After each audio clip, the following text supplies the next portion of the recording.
जमीन पे टूट के कैसे गिरा गुरूर उसका, जमीन पे टूट के कैसे गिरा गुरूर उसका, अभी अभी तो उसे आसमां पे देखा था। सलाम नमस्ते सत श्री अकाल, मैं हूं आपके साथ हर्षिता मिश्रा और आप देख रहे हैं times mail. Bharatiya Janata party और उसके बड़े नेताओं के लिए इस वक्त देश को संभालना लोहे के चने चबाने जितना मुश्किल हो चुका है। देश के कोने कोने में अपना विजय पताका फहराने वाली भाजपा के तिलिस्म को अब उन्हीं के नेता तोड़ने पर आमादा हो गए हैं। यूं समझिए महेंद्र बाहुबली और भल्लाल की लड़ाई में कटप्पा एक मोहरा बन गया, लेकिन सबसे ज्यादा नुकसान राजमाता शिवगामिनी का हुआ। महिष्मती साम्राज्य फिलहाल अपने ही पुरोधाओं की बगावत में जलने लगा है। दरअसल भारतीय जनता पार्टी इस वक्त महिष्मती साम्राज्य की भूमिका में नजर आ रही है और दक्षिण की राजनीति में बीजेपी के लिए कोई कटप्पा है तो कोई भल्लाल तो कोई बाहुबली, और दिल्ली में बैठे उनके नेता राजमाता शिवगामिनी की तरह सब कुछ देख तो सकते हैं लेकिन कुछ कर नहीं सकते। इसी वजह से बीजेपी के लिए सबसे बड़ी चिंता यही बनती जा रही है कि वो खुद को शिवगामिनी समझे या देवसेना, क्योंकि बीजेपी नेता सीएम बनने के बाद खुद को पीएम समझने लगते हैं। उत्तराखंड के मुख्यमंत्रियों को बदलकर बीजेपी ने अपनी हनक दिखाने की कोशिश तो की, लेकिन ये कोशिशें बाकी सूबों में फेल हो गईं। कुछ मुख्यमंत्री तो सीधे पार्टी आलाकमान को ही ठेंगे पर ले रहे हैं और चुनौती देते हुए कह रहे हैं हटा सको तो हटा लो, बदल सको तो बदल लो। अब ऐसा ही एक मामला कर्नाटक से सामने आया है, जहां बीजेपी का किला टूटने के कगार पर है। बताएंगे आपको और भी बहुत कुछ, लेकिन आप अगर हमारे चैनल पर नए हैं और पहली बार हमारी वीडियो को देख रहे हैं तो हमारे चैनल टाइम्स मेल को सब्सक्राइब कर लें, वीडियो को लाइक कर दें और बेल आइकन का नोटिफिकेशन बटन भी प्रेस कर दें ताकि बिना देरी हमारी हर खबर आपको मिलती रहे। तो आज हम आपको कर्नाटक ले चलते हैं, जहां बीजेपी के किले में धुआं उठता नजर आ रहा है। दरअसल कर्नाटक में मुख्यमंत्री बीएस येदियुरप्पा को बदले जाने की खबरों के बाद कर्नाटक कांग्रेस के नेताओं और लिंगायत समुदाय के संतों ने बीजेपी को चेताया है। कांग्रेस नेता और पूर्व मंत्री एमबी पाटिल ने कहा है कि येदियुरप्पा को हटाए जाने से लिंगायत समुदाय नाराज होगा। लिंगायत समुदाय से आने वाले पाटिल ने कहा कि ऐसा उनका निजी मत है, लेकिन येदियुरप्पा की उम्र और उनके योगदान को देखते हुए मुख्यमंत्री के साथ सम्मानजनक व्यवहार किया जाना चाहिए। एक और कांग्रेस विधायक शमनूर शिवशंकरप्पा ने बीजेपी हाईकमान को इस बाबत सावधान की मुद्रा में कहा है कि अगर मुख्यमंत्री को जबरन हटाने की कोशिश हुई तो वो येदियुरप्पा के साथ खड़े हो जाएंगे। ऐसा नहीं है कि मामला सिर्फ नेताओं की बयानबाजी तक ही टिका हो, बल्कि मंगलवार को बकायदा लिंगायत संतों के एक डेलीगेशन ने येदियुरप्पा से मुलाकात की। यानी बीजेपी जिन नेताओं को चने का झाड़ समझ रही है वो दरअसल मंझे हुए खिलाड़ी निकले और सत्ता की पिच पर बीजेपी को ही क्लीन बोल्ड करने का मादा भी रखते हैं।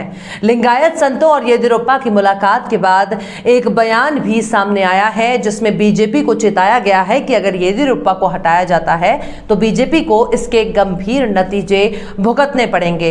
आपको बता दें कि कर्नाटक की राजनीति में लिंगायत एक बड़ा वोट बैंक माना जाता है, इसलिए कर्नाटक के लिए लिंगायत संतों का बयान बहुत मायने रखता है। संतों ने यह भी कहा कि येदियुरप्पा के कारण ही बीजेपी दक्षिण भारत में चुनाव जीता और कर्नाटक में सरकार बनाई। येदियुरप्पा अपनी स्थिति मजबूत करने के लिए विधायकों के साथ लगातार बैठकें कर रहे हैं। दूसरी तरफ येदियुरप्पा का विरोधी खेमा भी सक्रिय है।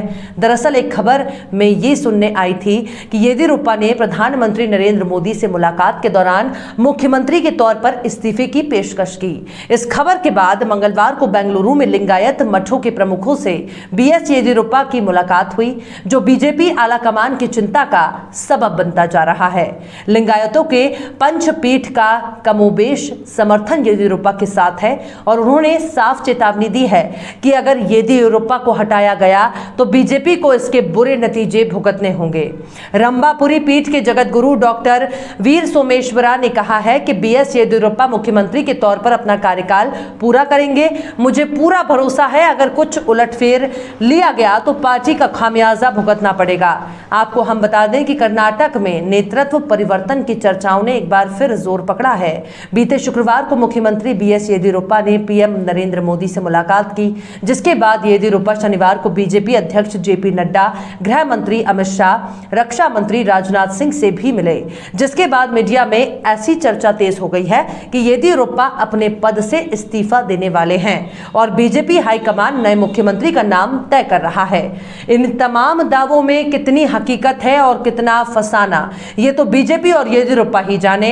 लेकिन इस बीच एक ऑडियो वायरल हुआ है जिसे कर्नाटक बीजेपी अध्यक्ष नलिन कुमार कटील का बताया जा रहा है, जिसमें दावा किया जा रहा है कि कटील किसी शख्स से कर्नाटक में नेतृत्व परिवर्तन तय होने की बात कर रहे हैं।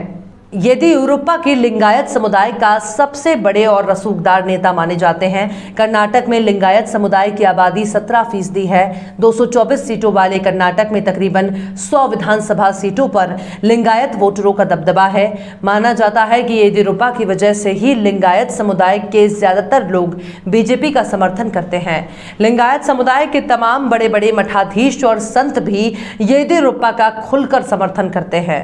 अब सुनिए कि किस तरह से येदियुरप्पा बीजेपी के लिए ताड़ का पेड़ बन चुके हैं, जिन्हें नीचे उतारने के लिए खुद भी उस ऊंचाई तक पहुंचना पड़ेगा।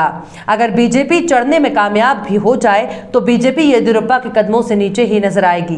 दरअसल 2023 में विधानसभा के चुनाव में बीजेपी नया नेतृत्व उभारना चाहता है, क्योंकि येदियुरप्पा की उम्र 78 साल हो चुकी है, लेकिन वो उन्हें जबरन हटाने का जोखिम नहीं ले सकती, क्योंकि साल 2013 में ही बीजेपी ने येदियुरप्पा की ताकत का एहसास कर चुकी है। इसके लिए येदियुरप्पा की कुछ शर्तें हैं जिन पर पार्टी हाईकमान विचार कर रहा है। हालांकि यह भी कहा जा रहा है कि येदियुरप्पा की शर्तों पर सहमति के बाद येदियुरप्पा को इस्तीफा देते देर नहीं लगेगी।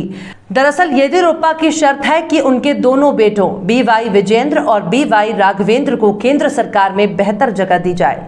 येदियुरप्पा न सिर्फ कर्नाटक में बीजेपी के सबसे कद्दावर नेता हैं, बल्कि पूरे राज्य में वे काफी लोकप्रिय हैं। कर्नाटक की राजनीति में वो पूर्व प्रधानमंत्री HD देवगौड़ा के सामने खड़े होते हैं।